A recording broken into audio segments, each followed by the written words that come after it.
This is Comet Picks by the Glick. Hey, I'm your host, Jason Hey, Glick. Jason Glick, how's summer treating you so far? Summer is fine because it's been a relatively mild August compared to how we normally experience it. But no, Awesome. yeah, it's like I guess that's how things are going for us. I mean, I hmm know things are different for you, John, Oh, but well, that's it just depends on your point of view, I suppose. So, what do you have on tap for us tonight? yes. Thank you for changing the subject as soon as possible before we can start talking about weather in an extended period. God damn it! Why? Ugh. No, no way. It's just, it's just damn hot. And summer's, that's the way summers are, mild, hot. Yeah. It's hot for most people, so whatever. Yeah. We talk about such interesting stuff before we talk about the weather. But hmm okay, but as far as like what we're talking about tonight, it is B.P.R.D, the Bureau of Paranormal Research and Defense, a series that I have been like concerned with for years now because I am in the tank for the Mignolaverse. I mean, the Mignolaverse is the universe created by Mike Mignola, creator of Hellboy, and just like purveyor of all sorts of weird stuff and like stuff shit for Dark Horse. It's like he has like created a sprawling um like like universe. It's like not, I mean, maybe not quite as like as ridiculously intense as like the DCU or the MCU, but it's like it's something that whenever I see that from the pages of Hellboy, it's like I have I've got to go and pick this series up, and BPRD, it's like it has been an ongoing series for like the last decade or so, mostly under the purview of Mignola and writer John Arcudi. It's like, in fact, well Dark Horse did like three like BPRD collections before Arcudi showed up, mostly written under the purview of Mignola and his co-writers and Mignola himself. I didn't get on board BPRD until until Arcudi came on board with The Dead, basically Volume 4, if I remember correctly. And this is when everything like clicked, when just like the weirdness, like the humor, like the self-awareness, just like made me go, hey, you know what? This is something I really want to be a part of. And and for years, BPRD was something that I picked up. Like it's like whenever new volume was released. But always, I knew that whenever that a proper volume of BPRD was one that was written by maybe not written by Mignola, but basically had John Arcudi's name on it. And Arcudi is a guy who has done like great like genre work at Dark Horse and other series, but other companies. But he's best known for like his contributions to The Mask and for the Aliens on the universe as well. But but his work with BPRD always always struck a chord with me. Just the idea that he was the guy that, while Mignola was always like had this like idea of how things were going to proceed, Arcudi was the guy who knew how to make it work.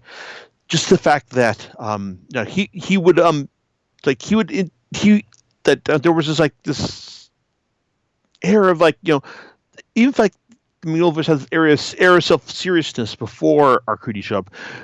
Arcudi like, knew how to puncture this and just like add like the right amount of like humor.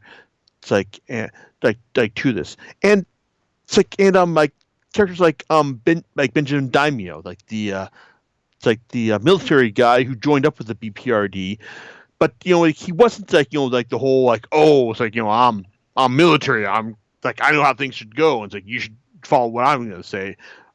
Daimyo really Daimyo was the kind of guy who knew how to keep that stuff in check, who basically realized that, oh, I'm military, and oh wait, this I'm dealing with civilians here, and you're not like proper military. So let me try to talk to you about how this is going to go. It's like that was something that really endeared his character to me. It was kind of emblematic of how Arcudi's approach to the series went. And so when so like well and so while the final volume like of BPRD acknowledges like all the different writers, and there are lots of them that contributed to this series, Arcudi was always first among equals for me. So whenever I saw that, so like I knew that whenever we had like a co-writer, whether it be whether it be someone like as talented as Jeff Johns or Joshua Dysart or Christopher Golden, it's like or Mike Oming or Chris Roberson, um, a proper BPRD volume always had John Arcudi's name attached to it as co-writer. So, when the final volume of BPRD Hell on Earth came along, and it signified John Arcudi's end as like, hey, this is like his final volume on the series. I thought, well, okay, so this is it. So we're gonna so this is gonna be like like how the series wraps up and all. Well, no, because the series continued on with 3 volumes, and this is what I'm going to be talking about tonight. So yes, this is a long prologue, I understand, but BPRD, The Devil You Know, basically wraps up the entire saga of the BPRD and Hellboy proper, and it does so with Mignola, which like who his involvement should lead to like being authenticating the series, but also with writer Scott Alley.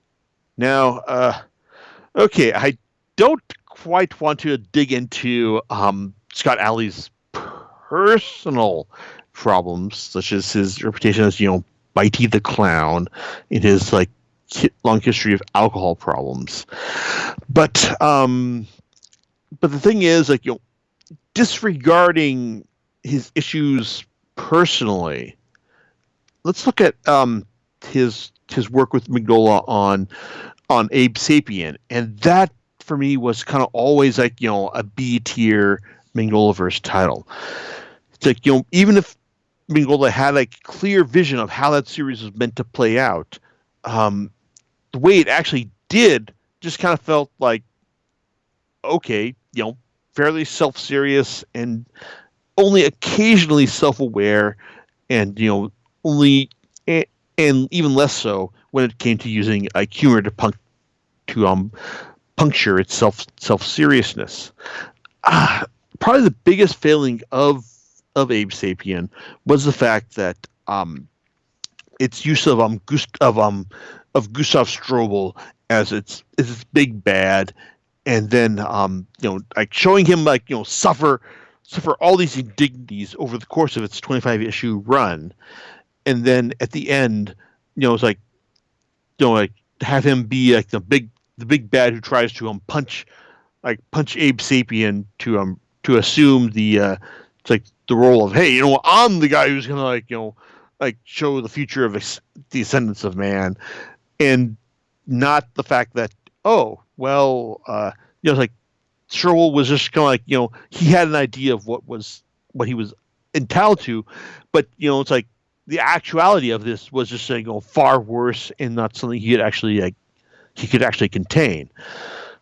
And in the end, it just came down to Ape Sapien just like just punching him into submission. And okay, that's fine, but it's not really all that interesting. And that's kind of what we get for B.P.R.D. The Devil You Know. Over the 3 volumes it has, Messiah, Pandemonium, and Ragnarok.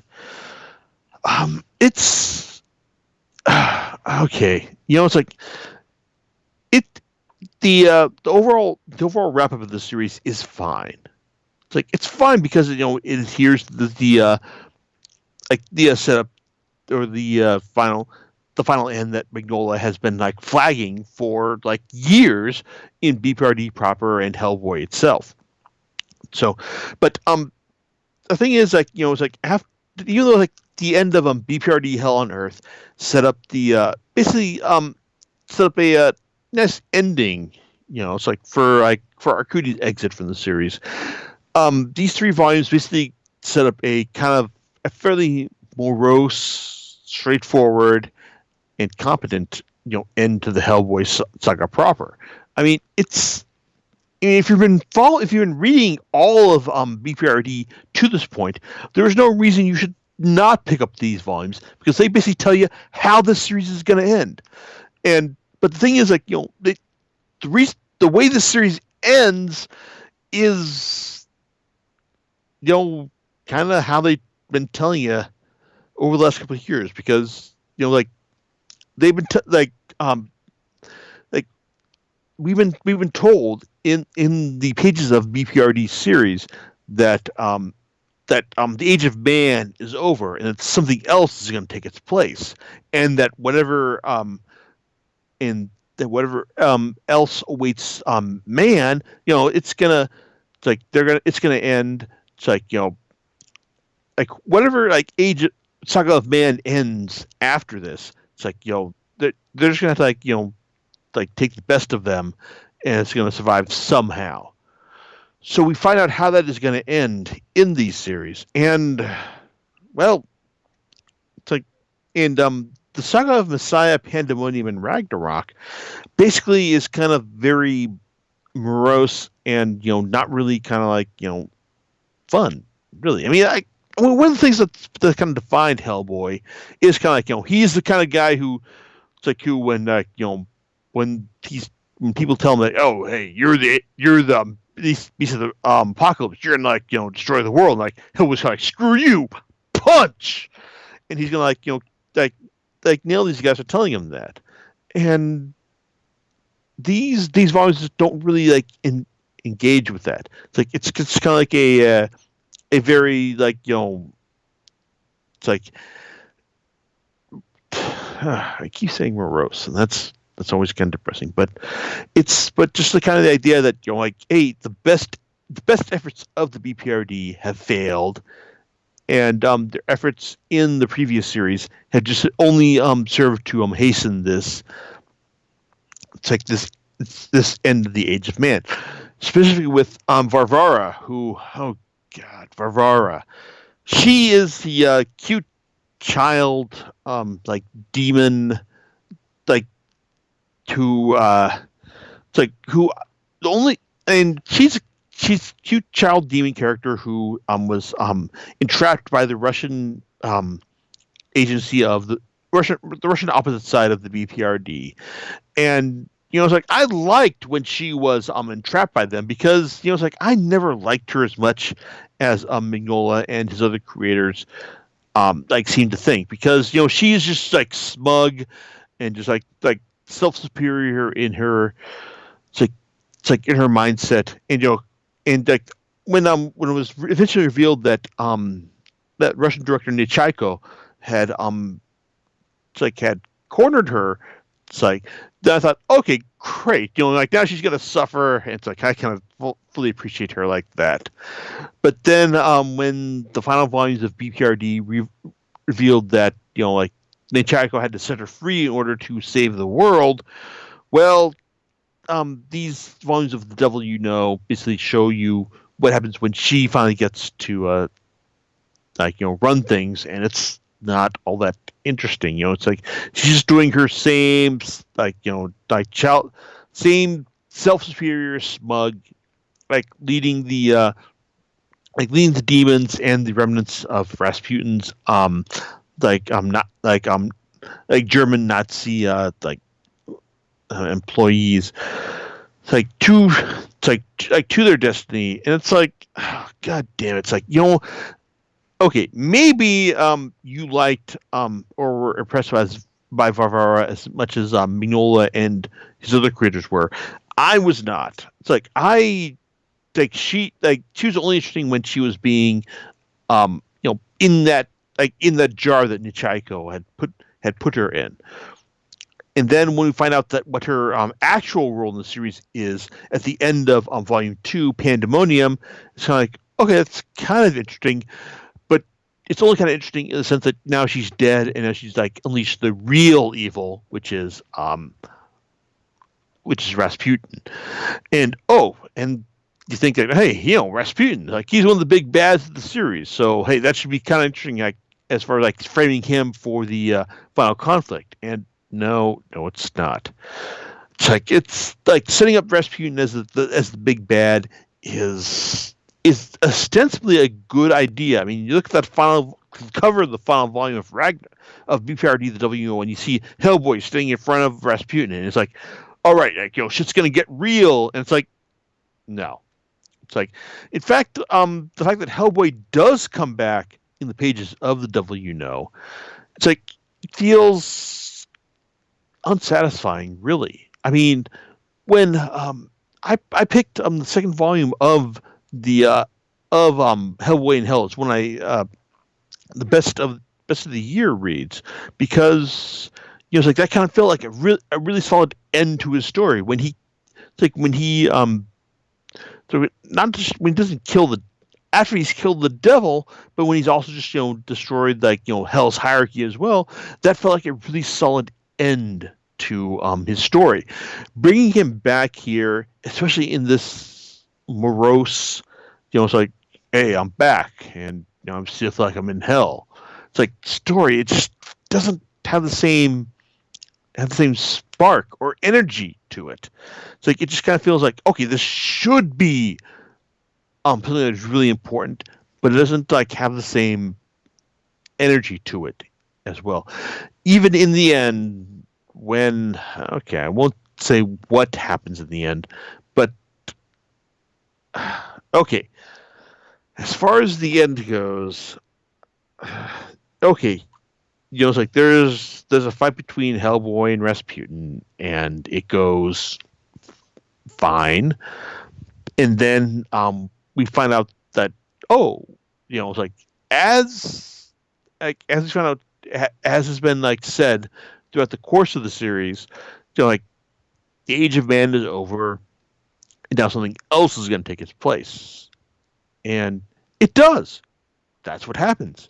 That is exactly what happens, and you look at this and you go, okay, fine, and it's like, wow, it's like, it's one of those things where like, okay, it's one thing to basically have been saying that this is how your series is going to like play out, and another thing to see that this is how it actually plays out in the course of the series.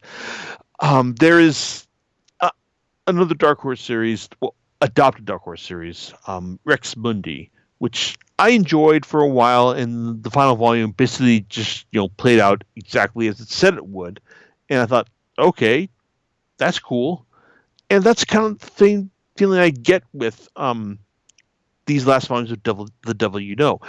It basically plays out exactly as how Mignola has been like flagging it up as occurring over the course of the series, but it's not really all that interesting to see it actually happen, and that's really disappointing. I mean, it's like it's one thing to like to regard this as like, this is the final story of Hellboy, and it's like, but as far as things go, as far as like endings go, I think that Hellboy in Hell in the end of B.P.R.D. Hell on Earth kind of present more satisfying ends to the Hellboy saga than the Devil You Know, to be honest. It's like, I mean, it's like, I mean, I want to. These aren't like volumes that I'm gonna like sell, because this is like the official end of the series. But the Devil You Know just kind of represents like a kind of like a fairly straightforward, fairly unsatisfying, like end of the series. I mean, okay, it's nice to know that like this is how it's gonna wrap up according to Mignola and company, but it isn't as entertaining or as insightful as what it's come before. It's an everyone dies story. It's like, and it's like, and seeing like how things turn out. It's even when Mignola shows up to draw the final 11 pages of the saga, it's like it's still kind of like fairly unsatisfying. I mean, that being said, it's like the art is still quite good from Lawrence Campbell, who does like gritty stuff like really well, and the coloring artists Sebastian Fiumara and Christopher Mitten excuse me, in Ragnarok, they do quality work as well. And Campbell does deserve like credit for for delivering good gritty art like over the course of the series proper. But I don't know. So I guess one of the things I wonder about is just the fact that this is this 15 issue finale to the series. I mean, why couldn't we have gotten like Arcudi to do this? I mean, was he just like like you know just so tired of doing B.P.R.D prior to this? He feels like, okay, I had a good run and now I'm done. It's like this is it, and then we all realize like, oh, okay, I understand, man. I'm gonna let you go. It's like, oh, then he realized, oh shit, like this is like the end of the story as well. Scott, I need you to come in and like help me co-write this as well. So it's like I mean, like, so, but Allie, it's like he's fine, but he's not. He lacks the same kind of like wit or personality that Arcudi brought to his run on B.P.R.D. So so there you go. It's like, I mean, like it's got good art, it's got generally competent storytelling, and and like these final volumes just basically it's they bring together like the Hellboy and Liz Sherman and Abe Sapien Trinity again for one last go, but it's a really like kind of depressing, like hey, like the end of the world is happening, so we might as well just go for it as well as these things go, and that's it. So I guess so so as far as followers of the Magnoliverse go, I mean, if you're in the tank for it as I was, then yeah, it's like you probably already have these 3 volumes. But for everyone else, for everyone who is just thinking like, hey, do I want to invest in the Magnoliverse? I would say just get all the like proper Hellboy volumes, all of B.P.R.D, all of B.P.R.D, Hell on Earth, and well, like these final 3 volumes. Well, if you want to see a world where like it's been inherited by frog creatures, then yeah, go for it. But I don't know. It's like I mean, like the devil was it wasn't a bad fault finale. It was just one that basically just followed the established setup exactly as I was expecting it to go, exactly as the creators had set it up, and it was okay. It was fine. I can't say that it was really what I really wanted, or like it offered any real surprises at the end, any kind of like things that made me go, oh, this is, I didn't see this coming, but it makes sense, that kind of thing. So there you go. John, are you still awake? Naturally. I'm just saying, my comment on this is it sounds like, is this a term still used? Paint by the numbers. Is that what? Oh, okay. Um, okay. On one hand, okay, I get what you're saying right here, but okay. It is paint by the numbers if you use really weird paints. All right then. Yeah, because like I mean, it's like okay, because I mean like the Magnoliverse has always offered up like really kind of strange, weird stuff Sure. by the standards of comics. So I mean, on one hand, your criticism works well on that regards on its own level, but it's like as far as like it's paint by the numbers as far as how weird the Magnoliverse has gotten, but. So it's just like, yeah, Magnoliverse is weird, and like the conclusion is weird on that standard. But so yeah, it's like so yeah, it's strange. So I guess you're expecting like just like boilerplate stuff as terms as far as like superhero comics go. And yeah, it's still gonna be really goddamn weird. In its category, in its Yeah, lane.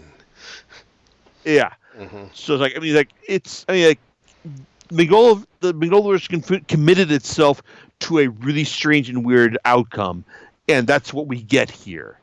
All right. So, but it's like as far as like like regular superhero stuff, it's still like like like just goddamn strange as far as those things go. All right then. So what do you have on tap for us next time? Okay, next time it's war. Who? More. Ha! All What right. is good for? Really good storytelling, I hope, because it's like I'm talking about War of the Realms, what a story that has been like in the offing from Jason Aaron's Thor series for a good long while, and assuming that stuff arrives on time from Amazon, it's like I should have lots of interesting stuff to say about this latest Marvel event series. All right. We'll catch you next time on Comic Picks by the Glick. Laters.